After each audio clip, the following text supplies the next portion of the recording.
In Season 1 of House of the Dragon, there's an aspect of the show that confuses most of the audience, and it involves Rhaenys and Corlys Velaryon's unwavering support for Rhaenyra's claim to the Iron Throne.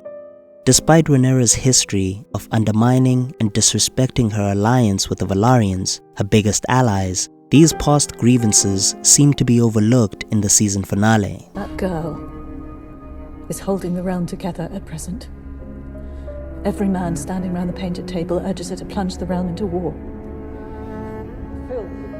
Rhaenyra is the only one who's demonstrated restraint.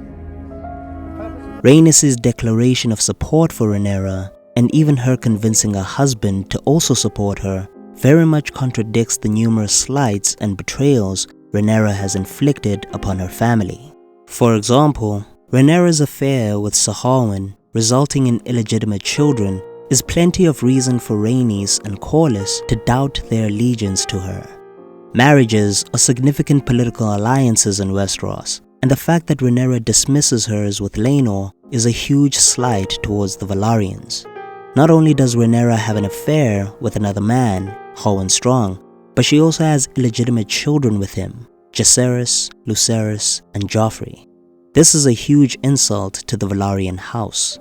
Laenor is their son and heir, and Rhaenyra is supposed to be bearing his children in order to further the legacy of their family. The fact that Rhaenyra completely ignores this responsibility is actually a huge offense to the Velaryons. To have one child like that is a mistake. To have 3 is an insult. To the throne, to you, to House Velaryon and the match you battled so hard to make for her. Even though Rhaenyra says that she had tried to have children with Laenor once, and that their attempts were unsuccessful, I think that her citing of Laenor's lack of interest is actually a weak excuse for why they failed to have any children. In Game of Thrones, when Marjorie is trying to bear children with Renly, she offers to bring in her brother, Loras, in order to arouse Renly so that it can be in the mood to procreate. Do you want my brother to come in and help? What? Well, he could get you started. I know he wouldn't mind. So why didn't Rhaenyra offer a similar thing to Laenor, especially when it's suggested that she did in the book? Also, if Rhaenyra was intent on passing off her children as Laenor's, then why didn't she just have an affair with a man of color instead? Black people do exist in the world of ice and fire, so if Rhaenyra was so desperate for companionship and love as a result of her marriage, then why couldn't she just couple with a black man instead? It's because Rhaenyra didn't really put in any effort in siring children with Laenor because she didn't really value her political alliance with the Velaryons since the beginning. The fact that Corlys brushes this aside, saying that all that matters is that they have the Velaryon name, actually reflects poorly on his judgment. Everyone can see that those children are not Velaryons, and in a world like Westeros, where perception is so important, it is quite confusing for Corlys and Rhaenys to dismiss this when we're led to believe that they're so politically intelligent. Even Viserys seems to be politically wiser than Corlys in this regard. The truth does not matter, Rhaenyra. Only perception. So basically, it doesn't really make sense that despite Rhaenyra's affair with Ser Harwyn, and despite them siring bastard children together, that Corlys and Rhaenys would be so quick to forgive her and support her claim. It's even more confusing that Corlys and Rhaenys support Rhaenyra's claim despite the fact that they believe that Rhaenyra is responsible for their son's murder. In episode 7 of season 1, Laenor is seemingly killed after a duel with his lover, Ser Corlys, and his body is burnt so that nobody can recognize him afterwards.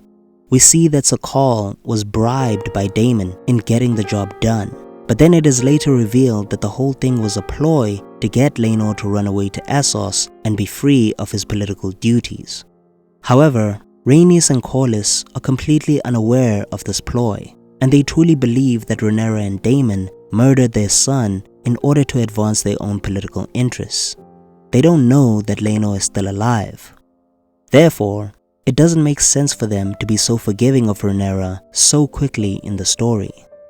The reason that they give for supporting her claim is so weak and uncompelling that it just comes across as being too convenient and illogical to justify the grief, anger, and resentment that they should surely feel towards Rhaenyra.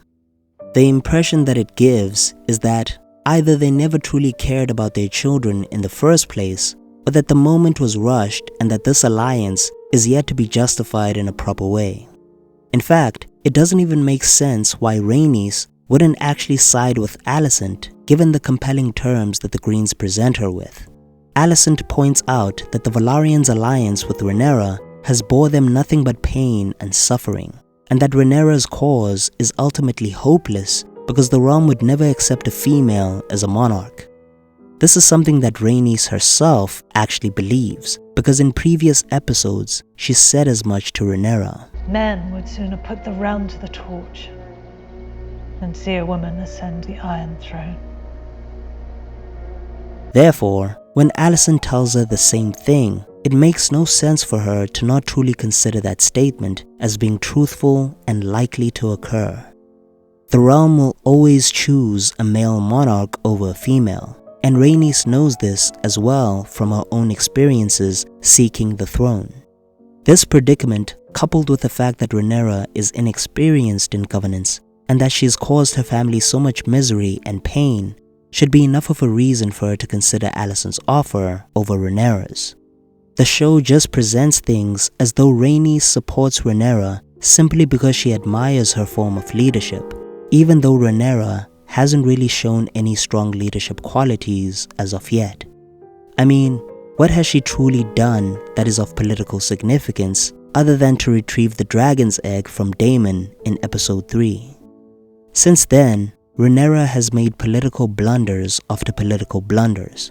So what are the strong leadership qualities that Rhaenys admires about her so much? For me, it is an unresolved aspect of Season 1, and I hope that it is addressed more clearly in Season 2. Why does Rhaenys and Corlys support Rhaenyra so strongly, even though she's insulted their family name at every turn and murdered their children? Is it because the script is biased towards the Black faction and Rhaenyra herself? Or is there some other reason for this unresolved issue? What do you think? Let me know down below in the comments section, and if you liked this video, then click the like button and subscribe for more content. Thank you for watching. Peace.